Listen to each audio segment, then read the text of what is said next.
महाराष्ट्र की number 1 party बनी BJP पर एमवीए एक रही तो आगे खतरे की घंटी।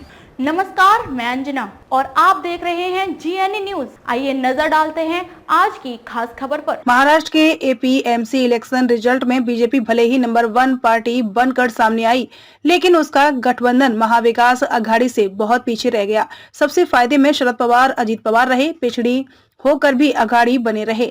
हार कर जीतने वाले को एनसीपी कहते हैं। महाराष्ट्र के 147 कृषि उत्पन्न बाजार समितियों के रिजल्ट सामने आ गए हैं। इस एपीएमसी के चुनाव परिणाम के मुताबिक बीजेपी महाराष्ट्र की नंबर 1 पार्टी बनकर उभरी है।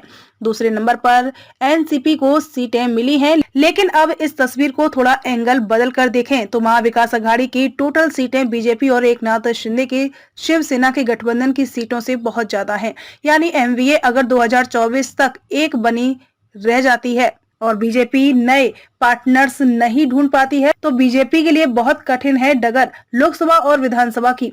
बीजेपी प्रदेश अध्यक्ष चंद्रशेखर बावनकुले ने कहा कि चुनाव परिणाम से यह साफ है कि एनसीपी और कांग्रेस के बीच मतभेद कितने गहरे हैं। कई जगहों पर एनसीपी ने कांग्रेस को हराने में कोई कसर बाकी नहीं रखी। दूसरी तरफ कांग्रेस प्रदेश अध्यक्ष नाना पटोले ने कहा कि यह भी साफ हो गया है कि देश भर में बीजेपी के खिलाफ किस तरह लोगों में नाराजगी है। जाहिर सी बात है कि नाना पटोले महाविकास अघाड़ी की कुल सीटों की बात कर रहे थे। कांग्रेस तो तीसरे नंबर पर है। एनसीपी प्रदेश अध्यक्ष जयंत पाटिल ने बयान दिया कि महाविकास अघाड़ी का किला अभेद है। यह साबित हो गया है कांग्रेस कभी बड़े भाई की हैसियत में थी, आज एनसीपी के आगे पानी भर रही है। बात एनसीपी और कांग्रेस के इक्वेशन की तो यह बात किसी से नहीं छुपी कि दिल्ली का तख्त बीजेपी से छीनने की कोशिशों में कांग्रेस राज्यों में बाकी दलों के लिए सब कुछ कुर्बान करती हुई आई है।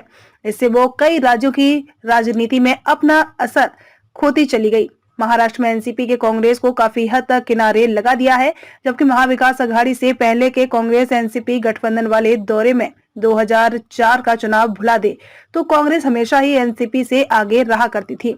हमेशा मुख्यमंत्री कांग्रेस का ही हुआ करता था और एनसीपी छोटे भाई की हैसियत में रहा करती थी।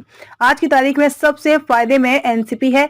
हाल तक महाविकास अघाड़ी में एनसीपी, कांग्रेस और शिवसेना की अलग अलग ताकत आंकी जाती थी तो उनकी कोई हैसियत नजर नहीं आती थी। लेकिन बाजार समितियों के इस चुनाव में एनसीपी भले ही बीजेपी के बाद दूसरे नंबर की पार्टी बनी है, लेकिन बीजेपी के बिल्कुल आसपास तक पहुंच गई है। यहाँ एनसीपी के बारे में यही कहा जा सकता है कि हार कर ही जीतने वाले को बाजीगर कहते हैं। खबरों में अब तक के लिए बस इतना ही। फिर होगी आपसे मुलाकात ऐसे ही एक खास खबर के साथ। तब तक के लिए नमस्कार और बने रहिए जीएनई न्यूज के साथ।